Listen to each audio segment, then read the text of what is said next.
Okay, so let's begin then with Poppies and Bayonet charge. Effects of warfare.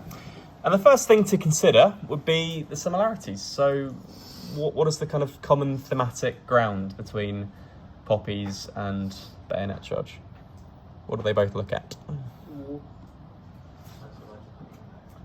Yeah, that's true. Yeah, so they both, let's do this in the introduction box. So both poems explore the psychological impact of warfare. It's true.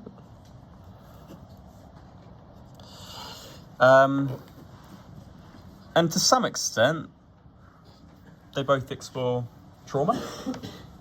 It's true. What else? And guys who are planning this, I'd expect a bit more detail. You've done your part. And that'll do in the exam, will it? You just make one point and you're done. That'll get you a grade 9.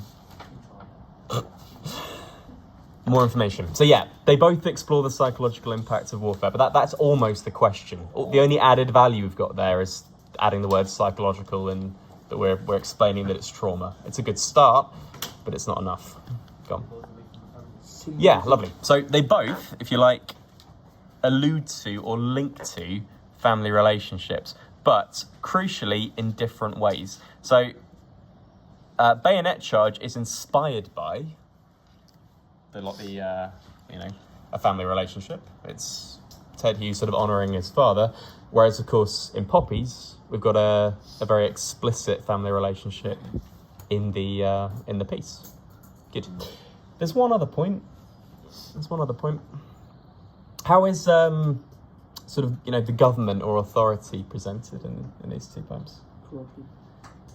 Partly. That's maybe a little bit too strong, but go on, talk me through it. Corrupted how? I don't know, I just cited that word. It's not a bad word. Is it corrupt necessarily in Poppies, though? No. Go on. Yeah. What I would talk about maybe is just the idea of a sort of a cold or unfeeling or manipulative system. In both poems, it's quite subtle. Neither poem is attacking, the army or the government in the way that maybe Exposure does or even Kamikaze does, but it is there. So that might be something that we can link to in our conclusion. Good. So we can allude to these things in our conclusion. Our overall point is, so both poems, and we can pretty much reiterate what we've set up in our introduction and what we've discussed. But that very useful word, ultimately, where Poppies or Bayonet charge does this, the other one does this. So can anyone summarise that for me? What is the difference between these poems? Say again? Yeah.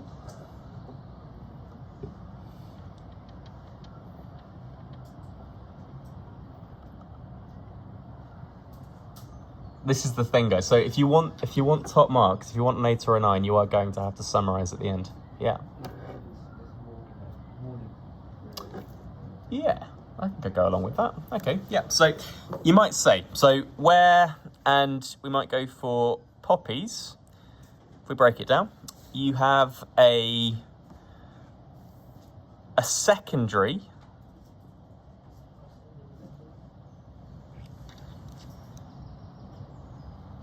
until you can do it perfectly and immediately, it's worth listening, isn't it? I'm not saying you're wrong, I'm saying we need more.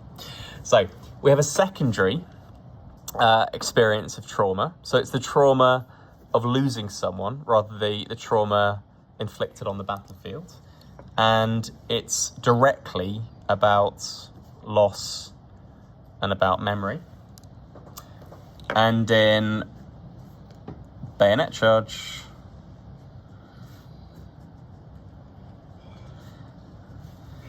it's about personal and direct trauma. And these elements are more sort of subtle implications that we get from the narrator, from the poet. Good. Right, so that might be my conclusion. Wonderful.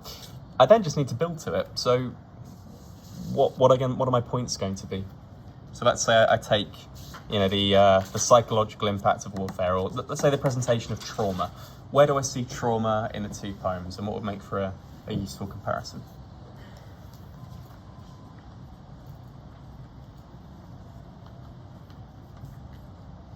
Open to the room, guys.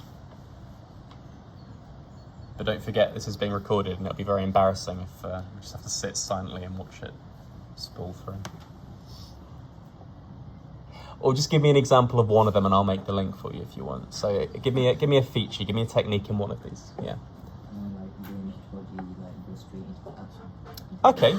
Yeah. Good. Right. So let's focus for a second on structure, and let's focus on the introductions. So you might compare the fact that we begin in medias res in Bayonet Charge.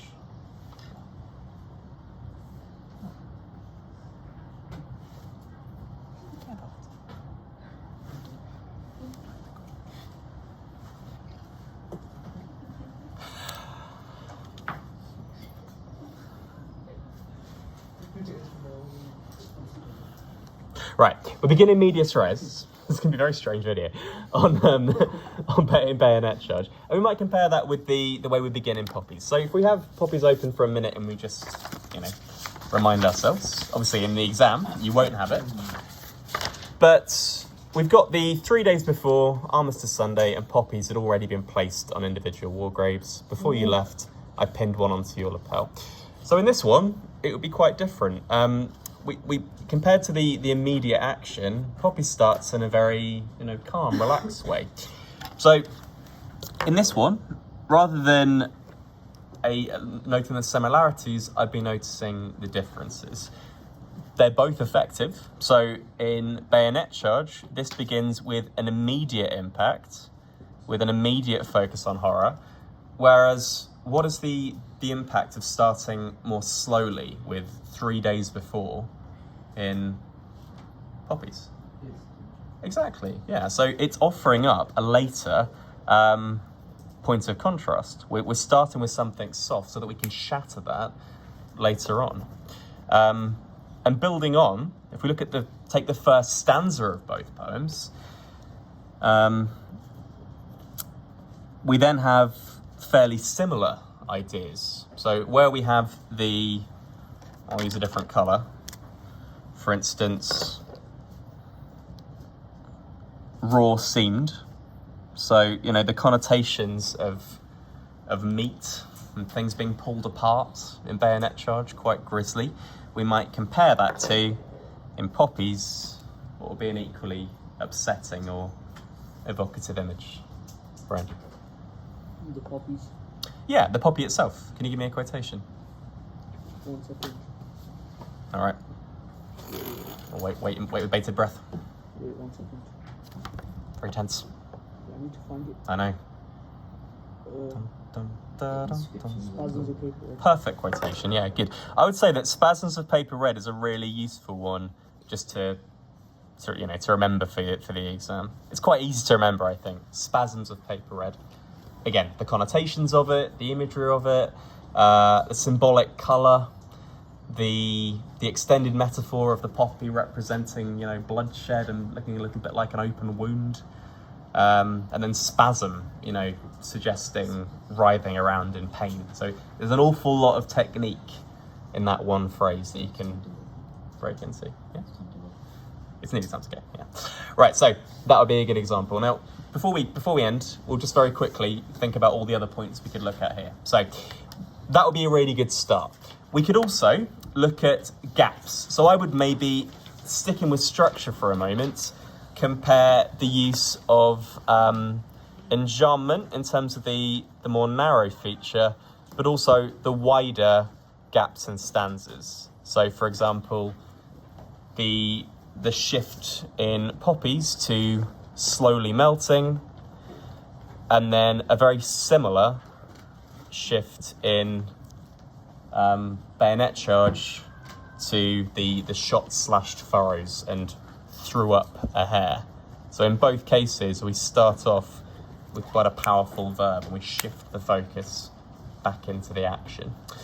We might also look at symbolism in both poems. So we might, for example, compare the dove or the ornamental stitch in Poppies to the patriotic tear.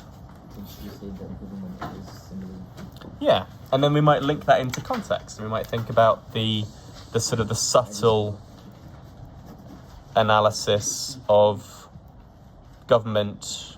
You can call it corruption. I think probably neglect is a better word. So you might compare, the patriotic tear also with the treasure chest opening up. And then finally, we might try and choose the most sort of, pathetic or important, the most emotional image. So I would maybe think about the semantic field, if you like, in Poppies, and perhaps compare that to the extended metaphor of the cold clockwork in Bayonet charge as the thematic heart of the poem. And that would bring me into my conclusion. All right. Right, we'll leave it there, guys.